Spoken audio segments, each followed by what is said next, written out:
Vitamins nga moangay jud ang iyong mga anak ani kini ang Hi Kids o kining BWC. Ayan kaning BWC guys is nindot kayo siya nga ipainom sa itong mga anak labi na yung mga dili ganahan mo kaon, dili ganahan matulog, dili ra sila matakdan sa mga sakit-sakit, ang mga ubo, mga sipon ana. So perfect ni si BWC para anak. So yung Hi Kids pampataas, pa-bright, perfect ni siya ipainom sa gabi. Ay ha, mahuman siya og kaon ipainom ni. Kini nga BWC is morning siya ipainom. Nag-order na po kong balik og vitamins ni Inday Tiktik guys kay nahurot na ang yaang kuan, yaang BWC ug Hi Kids. So perfect ay kay naabot na siya mainom. Ayan. Dito kay na siya ng vitamins gyud para sa atong mga anak no. Grabe kay sila og ano ba, makapak no. Ay secure jud kayo kay bangga kay mabulra. So muna siya nga nag-order kong balik og bundle ni siya kaniyang Hi Kids. Dayon kaniyang kuan sa do. Ning BWC. Duwa niyo siya kaset.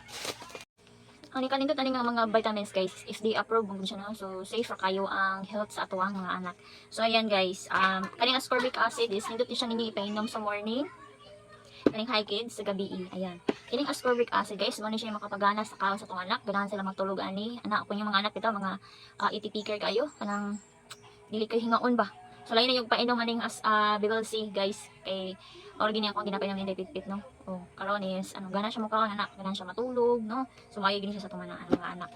Kini pong Hi Kids sa gabi ni siya no. Kining Hi Kids is makapataas ni siya, makapa-bright food no kay naman siya polar growth factor, taurine, zinc, vitamin E, vitamin D, vitamins and lysine. So daghan kay mga benefits ni nga mga ng mga vitamins. Ayan, so 2023 pa ko nagapainom man ni Pit guys, mura gini ang vitamins nga gigamit hantod karon no. Kay ganahan kay kuani ang kanibang ascorbic acid kay dili kay si Pit maigo kayo sa mga subaw-subaw.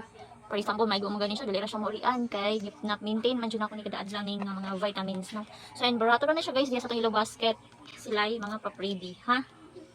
Ulit mo diha sa tuang yellow basket.